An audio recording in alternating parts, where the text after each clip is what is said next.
Hello everyone, I'm Don Pratt, host of a show here on Rogers TV that gives you a perspective of police in your community. Welcome to Policing York Region. Today we're going to chat with Sergeant Chris Palmer, and we're going to talk about people in crisis and how YRP deals on that matter. Chris, welcome to the show and thanks for being here. Good morning, Don. Thanks for having me. Yeah, this is it's quite a topic. It's a topic that's grown within the service, right? So, I guess I don't know. Maybe we got to start with what is your team made up of? What do you guys do? Well, mainly it's focused around mental health, psychosocial issues. Okay. Mental health, addictions, housing issues, right. Lack of employment. Things that people experience mental health throughout their lives, as well as situational crisis. Be it somebody in the household lost their job, just unable to cope with life, unable to make payments. The weight of the world sort of comes down upon them and affects how they're able to live. Yeah, affects how they're able to live and function in society. Yeah. Yeah, just like I say, just good old-fashioned common stress can lead to absolutely, to big breakdowns of thoughts. Right? Yeah. So about 15 years ago or so, a little shy of 15 years ago, as a result of a partnership between York Regional Police and York Support Services Network, YSSN, right. Their crisis response program at 310 COPE formed a partnership. Yeah, I've heard that. And 310 COPE. Yep, and developed a mental health support team. Okay. So our mental health support team consists of a plainclothes police officer, right. and a crisis worker. So the police officer obviously comes from York Regional Police. So the crisis worker is employed by the 310 COPE program, the crisis response at YSSN. Right. And we ride around the region and provide frontline assistance to officers that are answering calls for people in crisis for all the issues that would encompass those things, be it mental health, addictions, and the psychosocial sort of things. Right. Yeah. Right. So this is that's the social worker that's riding around with? Yeah. Yeah, the police officer and the social worker. Right. And the social worker is not an employee of York Regional Police. Yeah, they're a crisis worker employed by YSSN. Right. Yeah. So since its inception, you're saying 14, 15 years ago. Well, actually, I'll go back a little bit. We've talked about this on other shows too. Is the whole approach to mental health is something that is still relatively new, and there's still a lot of stigmas. Yeah, absolutely. And no matter who I talk to on the topic, it seems like there's still a lot of conversation to be had and moving forward. Yeah. And this is one of York Regional Police's methods, is creating this team and supporting the team. Yeah, absolutely. Yeah. You said it started, but what's it up to now? Like, where does your team stand now? Yeah, well, I mean, the team still exists. We do many more calls than we used to. Yes. Get involved in a lot of different situations now that we didn't used to get involved in. We've added to the complement. We now have social workers employed by York Regional Police working in my unit. Right. Senior safety officers, Bussy Wood, I think, has been on your program in the past. We're folded into mental health resources per se. They deal with a lot of exactly the same issues, just with our older friends, the older population in York Region, and we have our vulnerable person registry and Project Lifesaver also involved on my side of the house, and they all complement each other, the different programs. Right. So the Project Lifesaver piece, we've had some people ask about that. Yeah. So Project Lifesaver is a partnership that we have with Project Lifesaver International. They're an American organization. Basically, they supply a wristband that we can put on people who tend to wander. Okay. For the most part, it tends to be people experiencing Alzheimer's, dementia issues, and they tend to go wandering in various conditions, and we have a need to locate those people in fairly short order. The bracelets allow us to do that. Basically, the bracelet is a transmitter. We have police officers in our search and rescue unit in York Regional Police who are trained in using the receivers, and we can mobilize those people in very short order to go out when we find somebody missing, to track those bracelets and find the people. We find the technology, and we've done some testing over the years between GPS technology. This is actually radio technology. The issue with GPS when we get into heavily forested areas or possibly a home or a parking garage, we lose those GPS signals. Under a bridge. Under a bridge, inside vehicles. With the radio tracking, we don't lose those signals. They get shorter, but we don't lose them. No, and it tracks right down to a very finite area, right? Yep. Yeah, we can detect them depending on the terrain, up to a mile and a half or so away. So we tend to mobilize 2 or 3 of these units at once to go looking, sort of start in the last place they were seen and possible destinations, going from place to place, and we're usually able to track them. I mean, thankfully, knock on wood, we haven't had a lot of need for it. No. But certainly we have them on people as that measure to be able to help us find them in really short order. So. And in the instances where you have had to use it, it's also been proven quite effective. And absolutely. Right? Like it works quite well. Cuts down on the location time. Which could be detrimental to. Yeah, especially consider if somebody goes missing in minus 10 or 15 degree weather, and they have a need for medication every 2 to 3 hours. If they're if they tend to wander away from, say, a nursing home or something, they're dressed in a pair of slippers and their pajamas, and the life expectancy is not great in pretty severe weather. So need to find them in short. And folks can get that information, Project Lifesaver, right at yrp.ca. Yeah, it's all on our website. Right. Yeah, and there's a cost involved in that. There's a cost involved in the product. You deal directly with Project Lifesaver in relation to securing the product, signing a contract with them, and we do all the sort of the back end information gathering, so we can have it in our records, photographs, conditions that the people might experience, medical conditions or mental health conditions, cues and things like that might allow a police officer to interact really quickly with a person if they're if their given name is Christopher, like mine. Sure. But if they won't answer to Christopher, they answer to Chris, or a nickname or something, then all that kind of thing goes into our records, and it helps our police officers interact with people. So come the day, should you need to interact with somebody. Yep. Police officers can access those records right on our record system to see them right up front with a photograph of the individual who might be missing, and it's certainly a great aid as opposed to working from the person who's reporting the person missing, trying to find a photograph, a recent photograph of somebody to supply it to our people to get it down the chain to our front line. It could take a lot of time, and they can bring that record up in a minute. Well, what a great program, right? Yeah. It's keeping your vulnerable safer. Yeah, and very much like Project Lifesaver, a vulnerable person registry is a registry that we run ourselves with York Regional Police. No cost involved. If there are instances where somebody may become involved with the police and interaction with the police, and certainly we have a lot of Alzheimer's patients on there, but also a lot of people on the autism spectrum disorder. Where they may have a chance to interact with the police, and there may be some issues in following commands. So if we have somebody, say, who's nonverbal, for instance, and a police officer is giving this person commands, they're not going to answer that question. So if we can go into a call like that, so say if they're even a missing person, or if they've just had an interaction with in a car accident or something like that, we can bring up a name and go, oh, the person's nonverbal. Okay, well, I know I'm not going to get answers from this person, or is hearing impaired, or something along those lines, and it allows us to better interact with the population. It's valuable information, right? Yeah, absolutely. Yeah, absolutely. Well, so what other areas in mental health? We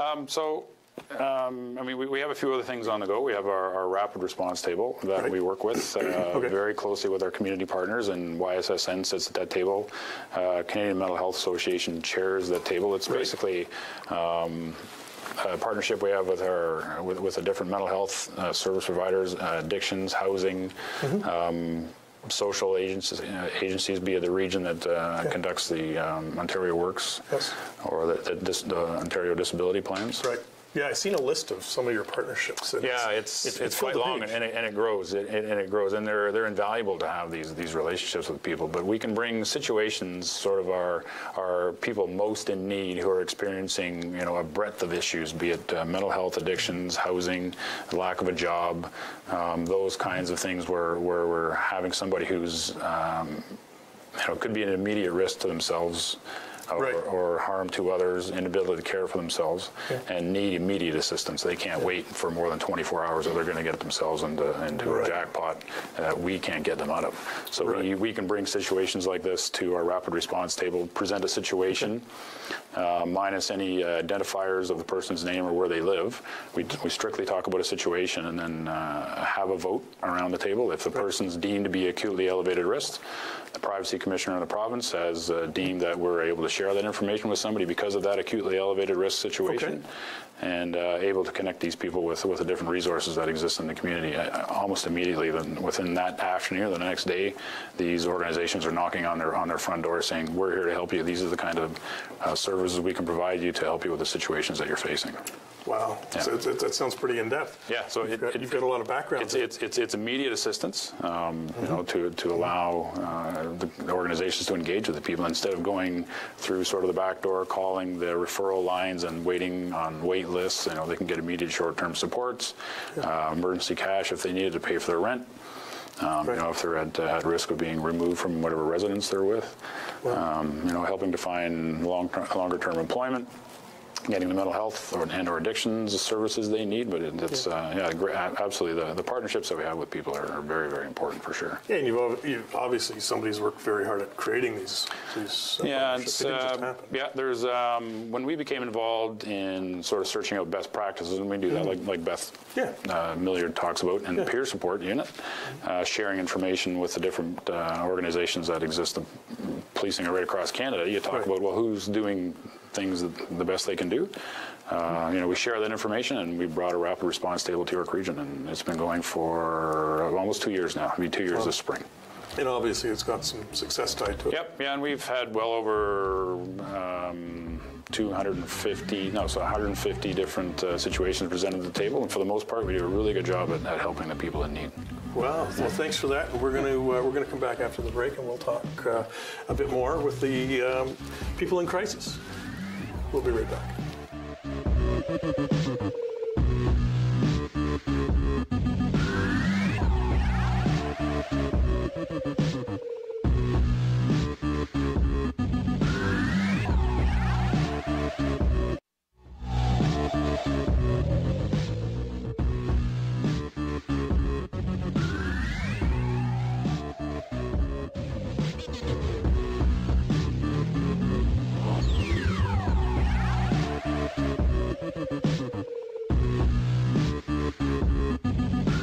Welcome back, everyone, as we continue our conversation with Sergeant Chris Palmer. We're talking about people in crisis. Chris, welcome back to the show. And wanted to talk a little bit about the team itself and what makes up your team. Yeah, so I've got, like I said, I have, it's one car a day that we have out there. Okay. A plainclothes police officer working with a crisis worker. They work 12 hours a day.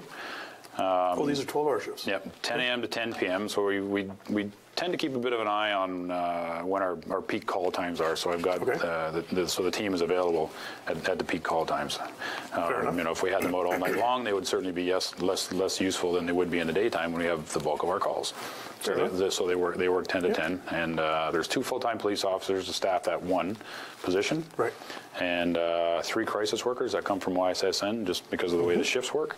And then there's a team of alternates for each side, depending on, you know, if my officers have holidays or if the crisis workers have holidays or training. Then you always have somebody available. Then there's trained officers that can come in and fill those positions, and crisis workers. So.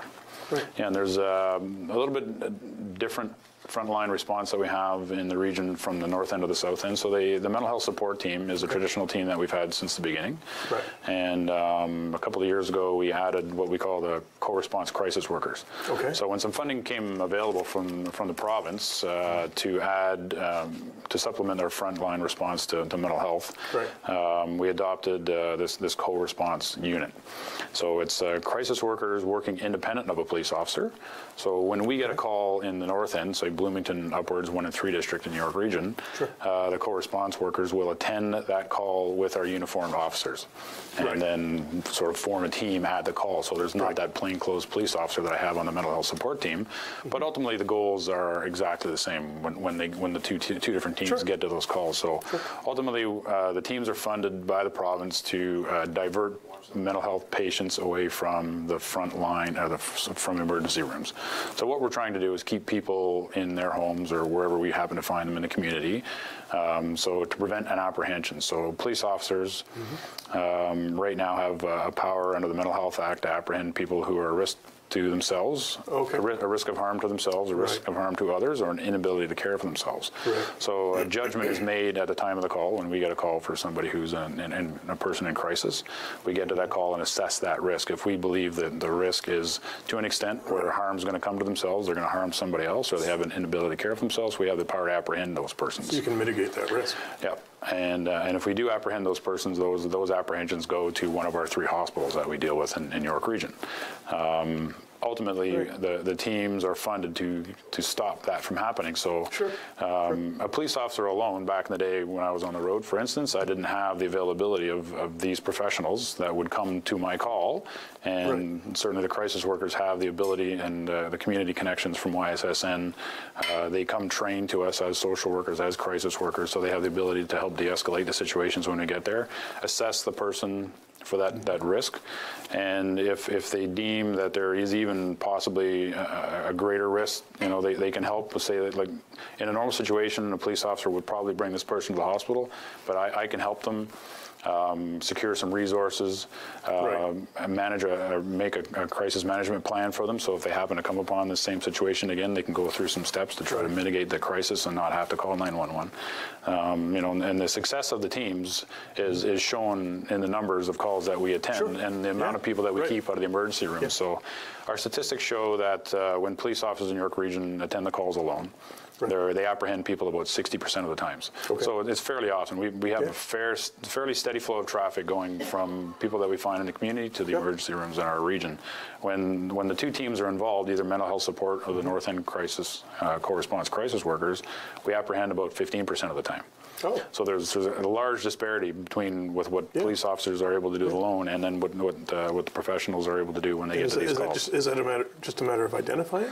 No, and it's the tools that they have and the ability that they have to. So the issue becomes if a police officer were going to walk away from this person, leave them in their home, they're at a risk to harm themselves, at a risk to harm somebody else if they're not de-escalated and hooked up with the proper resources in the community. The social workers who are part of the mental health support team or the co-response crisis worker have the ability to de-escalate, form those crisis management plans. They are actual frontline mental health crisis workers, mental health and addictions crisis workers. The police officers really aren't that. We've sort of become the de facto mental health frontline, mental health response right across North America, for that matter. Right? Yeah, of course. So when we can get these social worker experts involved in the teams and in these calls, they have the ability to not have to take the people to the hospitals. Now, the word knowledge and training has come up a few times through this conversation. I'm taking it you're not just taking a frontline officer off the road and dropping them into this position. No, they come with certainly the experience that they've gained on the road, of course, as well as some frontline mandated courses that we have. So they have to come to us on our team with at least a crisis intervention training course that we offer through York Regional Police, as well as, for the most part, most of the officers come with some life experience. Just like on our peer support team, they've had some experience through their family, some friends, where they've have some interest in providing the support to an individual that they may come in contact with. Some have worked in group homes. Some of them are social workers themselves in the past, have become police officers. So they come to us with a broader spectrum of knowledge and experience on the front line than they would an average police officer. Certainly life experience is one of the better tools, but you have formal training as well. And the crisis workers come to us fully prepared to do this. This is the work they've gone to school for. For the most part, they've got all their bachelor's degrees in social work, if not their master's. So they come as a frontline crisis response. This is what their job is. So where we've, as a police organization, have been sort of thrust into it. For the lack of a better term, these people come prepared to do this kind of work. So we're able to assist our frontline police officers in doing that work and keeping people in their homes and away from the emergency rooms. Because honestly, if you're in crisis, you can imagine going to. If you and I have both been to emergency rooms before ourselves, because we've hurt ourselves. We're bringing somebody there. It's a chaotic place. It is. So to bring somebody there in a mental health crisis really only aggravates the symptoms and things. The truly sick really do need to go to the hospital, but the people who don't really need to be there, we can keep them out of the hospital, out of that whole experience, and they end up with better results. We see them less and less and less. And what a dramatic difference. I think you said 65% normally. 60 to about 15%. It's a huge difference. So we try to get the officers to as many calls as we possibly can. They do 50 to 70 calls a month in the South End, and a little bit more than that because they're actually available for 15 hours a day in the North. There's one crisis worker that works from 9 a.m. to 9 p.m. and then another crisis worker that comes on at noon and works to midnight. So there's double coverage, and we share that North End team with paramedics, York Region paramedics. So we've got a close partnership with the paramedics because we both answer the same kinds of calls. Yes. Just like we go to a persons in crisis calls, so do the paramedics. And it's a shared resource that, so we have access to one of the crisis workers and paramedics have the other. And if we need both at once, then it's first comes first. And that's just the way it works. Paramedics, yeah. But now you were talking about the calls. I read in here somewhere, and I believe we had the fact up on the screen earlier, that it's over 4,000 calls. Yeah, and it's climbing steadily. You know, over the years, it goes up 10% a year. So I mean, we have an increase in population. So certainly, we're going to see more calls just out of the sheer increase in population. But you know, I think life in general is a little bit harder these days. Back certainly when I was a kid, I've been a police officer for almost 30 years now. Yeah. You know, the kinds of calls, the number of calls that we see, the complexity of the issues that we see in the community that people are facing, both mental health addictions, housing, like people experience all those things. And we see a lot more of them just because of the resources, or the lack of resources that our community partners have, time, money, spaces in different programs. So they resort, unfortunately, to calling the police. They're suffering the community, and we're the ones that go and answer those calls. So, and when you were talking about you know, resources and community partnerships, we're always talking about partnerships, because that's just you know, that it seems to go hand in hand with so many different units and bureaus with under your umbrella. Yeah, absolutely. I got a page full of so we work closely. I mean, our primary partnership is with the York Support Services Network, but you know, we certainly deal with many others. Loft, the hospitals, certainly we stay in close touch with them because we're in the same kind of business in relation to mental health and addictions, people in crisis. Canadian Mental Health Association, Ontario Shores, which is the old Whitby site down in Whitby there. You know, there's other ones, Yellow Brick House, the Women's Social Support Network. There's, you know, there's many that we deal with. CAMH, the different programs. You know, I'm lucky enough we have 2 social workers, like I was saying earlier, that work for York Regional Police, and they're a little bit of that bridge. We're able to service more people. One of them is dedicated to sort of helping out the mental health support team plan their day, go through all the calls that have happened out on the road the previous day, sort of triage those calls, try to define which one of them need us to touch them, or be it by contact by telephone or personal walk-in to their front door and provide some kind of contact or a connection to a resource in the community. Right. So where does the, I don't know if we want to use the word average, but where does the average call kind of come from? Where you guys would be engaged, is that? Yeah, well, I mean, we have some fairly regular people that we see. Yes. You know, they struggle in the community. There's sort of two streams, if you would, in sort of the mental health system. So we have those people that we encounter, sometimes only once. And we're able to connect those people to resources. They want to get that help. There's a self-recognition that they're experiencing some kind of mental health or addictions issue, and they want to get help for that. Right. So if we go and respond to a call like that, we'll get those people connected to a resource, and for the most part, we never see them again because they're connected with those resources, getting the help they need, and they're able to function. Sometimes that's all it is that link, right? Sometimes all that's what you hope for. Yeah, and people don't know where else to call, so they call the police, and thankfully we're able to hook them up with those services. There's others in the community that are medication non-compliant, no insight into their mental health issues. You know, won't participate in the different kinds of programs that we see. So, you know, and we have continual contact with those people, and we do the best we possibly can for them. Try to hook them up with try different approaches. The social workers are heavily involved with some of those people, just staying in contact. Sometimes it's just a phone call a week. We'll keep them off our 911 boards. So it's just a check-in, you know, and YSSN provides that thing also. So 1-855-310-COPE. Yes. Is a number for that, and we encourage people to have that as their first point of contact. Yeah, what a useful tool. Not 911, and they do, you know, as many calls as we do, they do 20,000 phone calls a year on that line. So there's a huge amount of traffic on that line. And sometimes they make referrals to us depending on what's going on during that phone call. The person may be suicidal.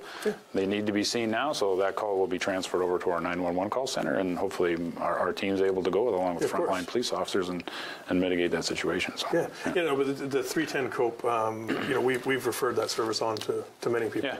And it's one of those things where you want to make sure that number's out there and people know what it's for.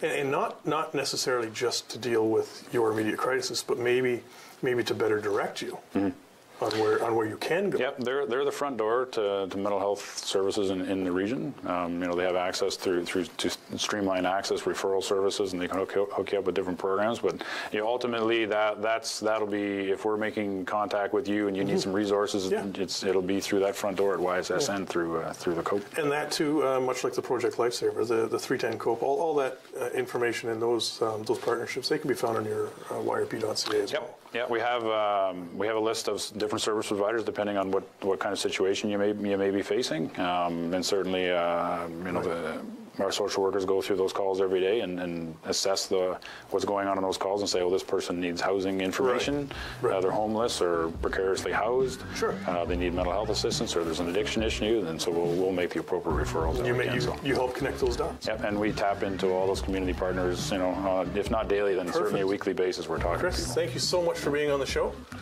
Folks, that wraps up this episode of Policing York Region. For more information on the show, rogerstv.com. For more information about York Regional Police, yrp.ca. And remember, 310 COPE. Been great having you. Look forward to seeing you again.